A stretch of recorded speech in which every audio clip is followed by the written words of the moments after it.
अस्सलाम वालेकुम रहमतुल्लाह। कैसे हैं आप सब? ठीक ठाक है। Welcome back again to my new video. मैं हूं आपका फ़ाहद और आज की वीडियो में बेसिकली मैं बात करूंगा कि अल्लाह से हम बातें करते हैं ना।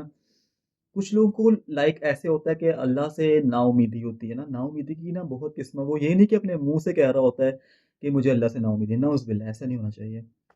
मतलब वो कोई भी दुनिया का काम करता है ना। आज मेरे साथ ना यार एक पर्सनल एक्सपीरियंस हुआ, तो मैंने सोचा कि चलो आप लोगों के साथ भी शेयर करता हूँ। लाइक मुझे ना आजकल ना थोड़ी सी कन्फ्यूजन चल रही है माइंड के अंदर, बहुत सारी बातें चल रही है ना।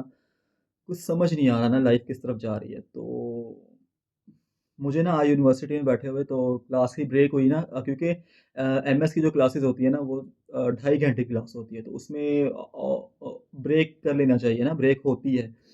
तो वो ब्रेक हो गई। अब ना, अब मेरा दोस्त है वो अबू बकर साथ, उसके साथ ना मैं बातें कर रहा होता हूँ। कभी कैफेटेरिया बैठ जाते हैं, कभी यूनिवर्सिटी का राउंड लगा रहे होते हैं, कभी कुछ ब्रेक में, क्योंकि वो 1.5 घंटे से क्लास में बैठे होते हैं। दिल का चलो उठ के चला चहलकदमी करे ना थोड़ी सी। तो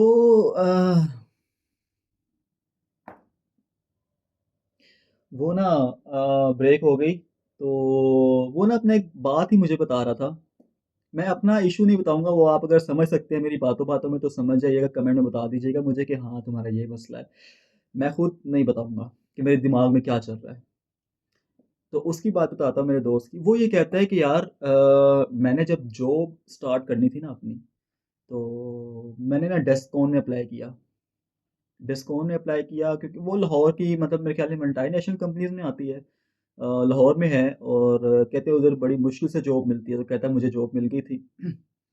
अब कहता कि मैंने सऊदी अरेबिया या मिडल ईस्ट में मैंने अप्लाई किया हुआ था। तो अब वो कहता है कि मैंने ना मेरी, अब जिस दिन मेरी फ़्लाइट थी ना बाहर की, मिडल ईस्ट की, उस दिन मुझे डिस्काउंट से ऑफ़र लेटर आ गया कि जी कि आपकी जॉब हो गई है, आपकी नौकरी हो गई है पक्की, आप नौकर बन के आ जाएँ हमारी तरफ। तो वो कहता है जी कि मैंने उनसे इनकार कर दिया डिस्काउंट वालों को कि मैंने नहीं करनी, क्योंकि क्योंकि मेरा तो बाहर का, कहता है मेरे उस टाइम फ़्लाइट थी, मुझे बाहर से भी ऑफ़र आ गई, तो मैं यहाँ पाकिस्तान में क्यों करता। तो कहता है फिर डिस्काउंट वालों ने मुझे कहा कि आपको हम ना, मतलब अपनी कंपनी में दोबारा नहीं रखेंगे। तो उसने कहा जी चलो ठीक, इसने कहा कि मैं अपने बाबा से पूछता हूँ। फिर बाबा कहते छोड़ो इसको, जाओ बाहर जाओ आप। तो वो क्या कहता है, मैं बाहर चला गया। तो कहता है कि बाहर जाके मुझे अच्छी से अच्छी जॉब मिल गई। आगे भी बात है, लेकिन मैं इसके दरमियान एक आपको रोक के बताना चाहता हूँ। वो ये कह रहा था कि देखो, अल्लाह पे भरोसा, ये लोगों ने कुछ नहीं देना। लोग तो बस एक वसीला है, ठीक है, ये एक वसीला है आपको देने के, या आपको जलील करने के, बस इनसे और कोई तवक्को नहीं की जा सकती। असल ज़ात जो है ना, इज़्ज़त देने वाली, रिज़्क देने वाली ज़ात अल्लाह की है। ये तो सारे बस शतूंगड़े से हैं, छोटे-छोटे से। इन लोगों ने क्या करना है आपका? कुछ भी नहीं कर सकते हैं। या आपको ये नफ़ा दे सकते हैं, ना नुकसान दे सकते हैं। तो कहता फिर उसके बाद क्या हुआ, जब मैं मिडल ईस्ट में था ना, ओमान, कतर, ये कुवैत वाले एरियाज़ में, तो वो लोग मुझे कहते, उसने दाढ़ी रखी हुई है ना, तो उसकी दाढ़ी है माशाल्लाह। तो वो कहता है कि मुझे ना इन कंपनीज वालों ने कहा, मिडल ईस्ट है अरब, जहाँ पे इस्लाम फैलना शुरू हुआ, ये वहाँ के लोग उसे कह रहे थे कि तुम अपनी दाढ़ी कटवा लो, तुम्हें हम ना, तुम्हें, तुम्हारे लिए अमेरिका के रास्ते भी खुल जाएंगे, तुम कहीं भी जा सकते हो, कहीं भी जा सकते हो, तुम्हारे लिए कोई मुश्किल की बात ही नहीं है। असल में उनको दाढ़ी से क्या मसला था? उनको मसला नहीं था, मसला था अमेरिका वालों को, मसला था बाहर की दुनिया को, कि वो समझते कि पता नहीं, समझ रहे हैं। तो इमेज ऐसा बन गया ना, हालांकि बहुत एक गलत प्रोपेगेंडा था ये, खैर, मुसलमानों के खिलाफ। तो वो कहता है जी कि नहीं जी, मैंने नहीं कटवानी दाढ़ी। वो कहते हैं मेरा ईमान ये है कि रिस्क अल्लाह ने देना है, तो अल्लाह ने ही देना है। तो अब वो मिडिल ईस्ट छोड़ के जब कोरोना में वापस पाकिस्तान आ गया, उसने यहाँ पर जॉब किया। अब लास्ट ईयर उसकी शादी हुई है माशाल्लाह, अल्लाह उसके रिस्क में और बरकत डाले। तो वो अपनी बात करना, अपनी ज़िंदगी का खुलासा कहता है, तकरीबन मैंने 8-10 साल जॉब की है। तो मुझे ना वो अपनी ज़िंदगी का खुलासा बता रहा था। कहता फ़ाहद, देखो, रिज्क देने वाली ज़ात जो है ना वो अल्लाह की है। किसी के खातिर कोई कंपनी में आप इंटरव्यू देने जाओगे ना फ़हद, उसने मुझे नहीं कहा, अब मैं आपको बताता हूँ उसकी स्टोरी यहाँ पे ख़त्म।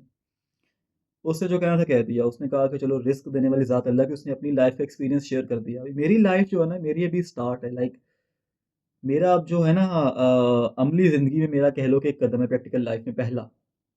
अभी मेरा सेमेस्टर ख़त्म होने वाला है, थर्ड सेमेस्टर स्टार्ट होना है, उसके बाद मेरी एमएस कंप्लीट हो जाएगा। तो मैं फिर इंशाल्लाह अपने लिए कोशिश करूँगा। लेकिन मुझे पता नहीं क्या बात है कि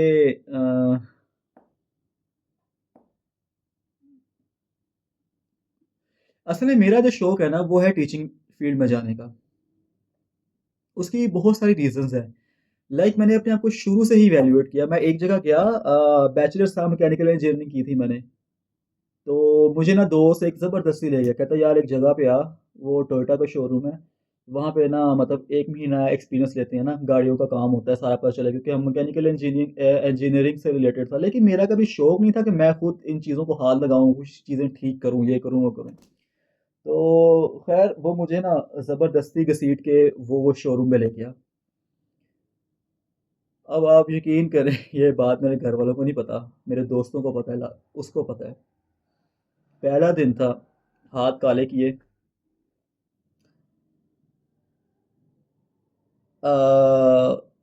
मैनेजर आया, ठीक है, तो 4-5 घंटे गुजर चुके थे। मैनेजर आया, कहता कि आप लोग ये किस ड्रेसिंग में आए। 5-6 लड़के एक फैक्ट्री के पुराने भी थे, मुझे और मेरे दोस्त को भी खड़ा किया हुआ था।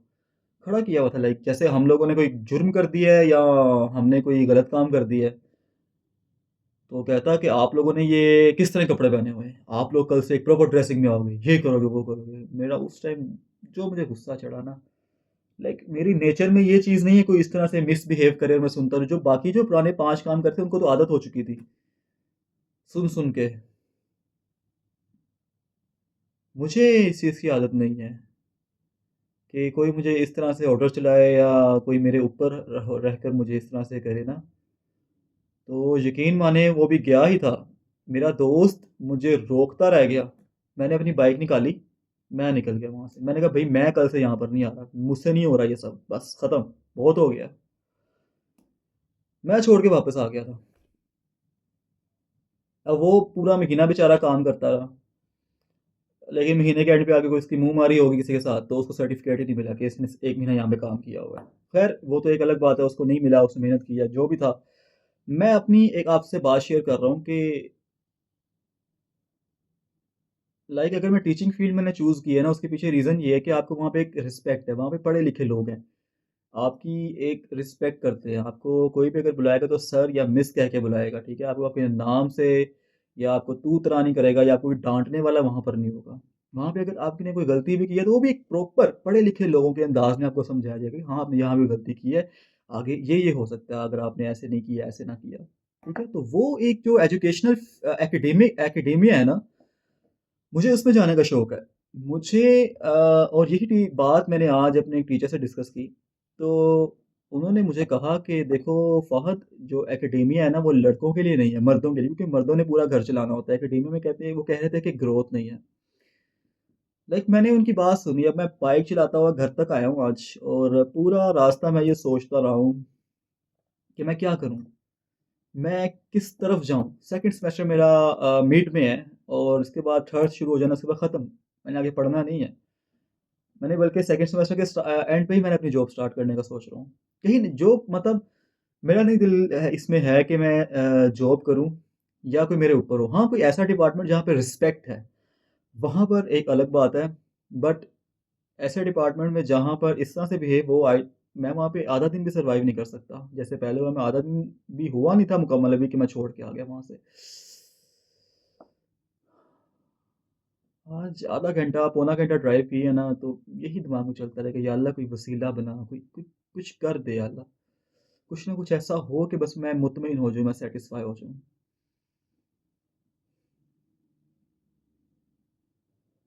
तो ये मैंने ना आज के बाद से ये एक बात सोची है कि यार अल्लाह से ना बातें करनी चाहिए इंसान को, अपने दुख सुख शेयर करने चाहिए। और ये एक अपना ना ईमान जो है ना मुसलमानों वाला पुख्ता रख लो कि मांगना है तो अल्लाह से मांगना, अल्लाह के अलावा कोई नहीं दे सकता। बस ये इंसान, ये जो है ना, ये जो मैनेजर, ये तो फलां टमगान, ये सिर्फ एक मिट्टी के पुतले हैं।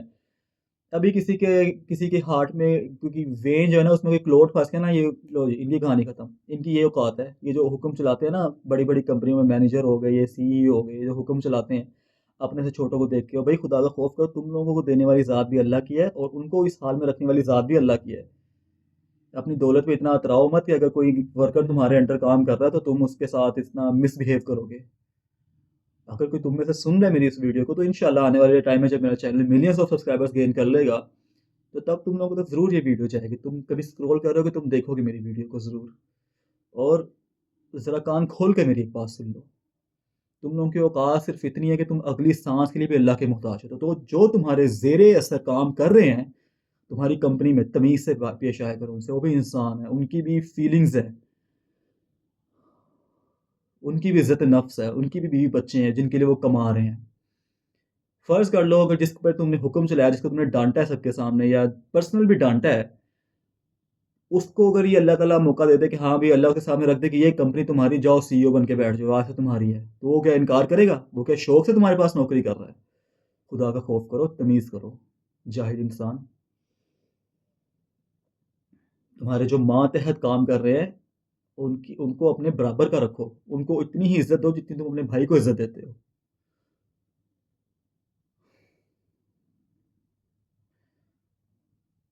तो खैर यार, ये तो बात दूसरी तरफ चली गई।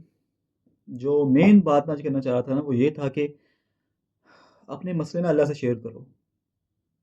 मैं कोई इतना परफेक्ट इंसान नहीं जो आपको मतलब तबलीग कर रहा हूँ इधर, लेकिन हर इंसान की लाइफ का कोई ना कोई एक्सपीरियंस होता है, और समझदार इंसान वही है जो किसी के एक्सपीरियंस से सबक हासिल करे, कुछ सीख ले। तो अगर कुछ सीखना चाहते हो तो मेरी लाइफ एक्सपीरियंस से सीख लो कि अल्लाह से मांगो बस। और मुझे पता है आने वाले टाइम पे जो मेरी ड्रेसिंग देख रहे हैं, जो मैंने और लिबादा ओढ़ा हुआ है, ठीक है, बड़ा मैं लिबादा साफ सुथरा पोशाक पहनता हूँ, अपने को कवर रखता हूँ, जिस्म कवर रखता हूँ, कुरान मजीद की आयत पे अमल कर रहा हूँ। अल्लाह ताला ने फरमाया, ए मोमिनो अपनी निगाहें झुकाई रखो। पहले हिस्सा है कि ए मोमिनो अपनी शर्मगाहों की हिफाजत करो, मोमिन मर्दों से और मोमिन औरतों से भी यही फरमाया अगली आयत में। और फरमाया कि अपनी अपनी निगाहें झुकाए रखो, नीची रखो, ताकि और अगर तुम जानो तो ये तुम्हारे लिए बहुत पाकीज़ा बात है। तो मैंने वही अल्लाह ताला की उस कुरान मजीद की आयत पर अमल किया, और बहुत कोशिश करता हूँ कि नज़रें झुकाते हुए जाऊँ जहाँ से भी जाऊँ। कोशिश पूरी होती है। हाँ, कभी-कभार आगे देखना और कोई आ तो नहीं रहा रास्ता, तब नज़र पड़ जाती है, अल्लाह माफ़ करे वो भी। तो मुझे पता है, अब जब मैं सेकंड सेमेस्टर के बाद इंटरव्यू देने के लिए जाऊँगा ना मार्केट में, तो मेरे इस कॉस्ट्यूम पे बहुत ज़्यादा ऑब्जेक्शन लगने वाली है। लगेगी ऑब्जेक्शन, क्यों नहीं लगेगी? लड़कियों पे लगती है ना ऑब्जेक्शन, क्यों नहीं लगती? जिन्होंने अबाया पहना होता है, कंपनी में जाती है, बहुत सारी लड़कियों ने सोशल मीडिया पे पोस्टिंग की होती है कि हम कंपनीज़ में गई थी, हम पे उन्होंने कहा जी कि अबाया ना पहनो तो हम आपको जॉब दे देंगे। वो लड़की कहती है हमने नहीं उतारना अबाया। कुछ उतार भी देती हैं।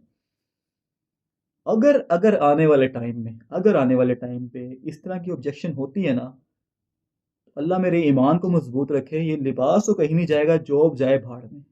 अल्लाह देख रहा है ना, इन्नल्लाह मअस साबिरीन, अल्लाह सब्र करने वालों के साथ है। उस वक्त अल्लाह ताला से मैं बात करूंगा, अल्लाह ताला से कहूंगा मैं कि अल्लाह तूने फरमाया था इन्नल्लाह मअस साबिरीन, अल्लाह तूने फरमाया था कि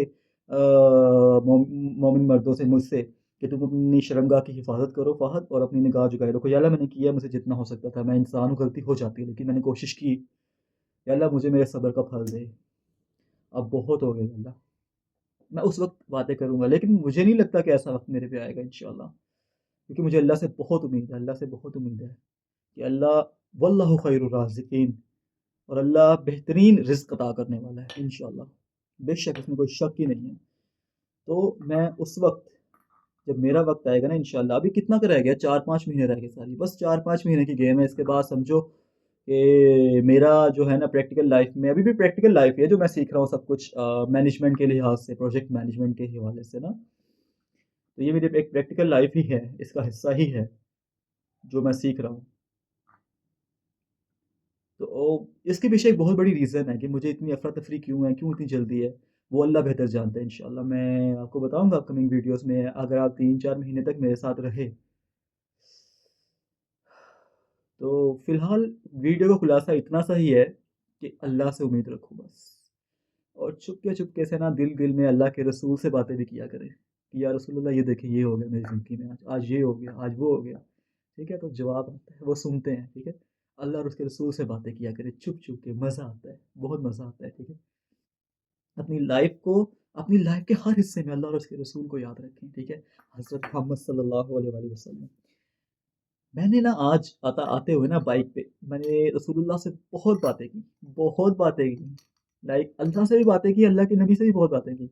उनको सारा बताया कि या रसूलुल्लाह ये हो रहा है, या रसूलुल्लाह ये हो रहा है। तो बड़ा मज़ा आता है, बहुत मज़ा आता है, वो सुनते हैं और वो सुनते हैं, ठीक है? वो सुन रहे हैं आपकी बातें और वक़्त आने पे वो आपसे मिलेंगे भी इंशाल्लाह, आपके ख्वाब में भी ज़रूर आएँगे, उनको याद करो, कसरत से याद करो, उनको दुरूद शरीफ पढ़ा करो, कसरत से याद करो उनको, ठीक है?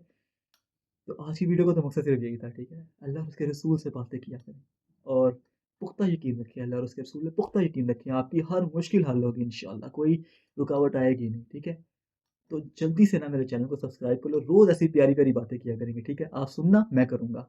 कमेंट भी करना ना भूलें, ठीक है? वीडियो अच्छी लगी हो तो कमेंट बताया करें, लाइक भी किया करें ताकि आपको पता है इससे वीडियो की रीच बढ़ती है। जितने लोगों से रीच बढ़ेगी, उतनी ही दीन की तबलीग होगी और आप भी उस तबलीग का हिस्सा बनेंगे इंशाल्लाह, ठीक है? आपको भी उतना सवाब मिलेगा जितना मुझे मिल रहा है, ठीक है? तो वीडियो को ज़्यादा से ज़्यादा शेयर करें और सब्सक्राइब करना ना भूलें, ठीक है? Thank you very much. अपना बहुत-बहुत ख्याल रखिएगा। अल्लाह हाफ़िज़।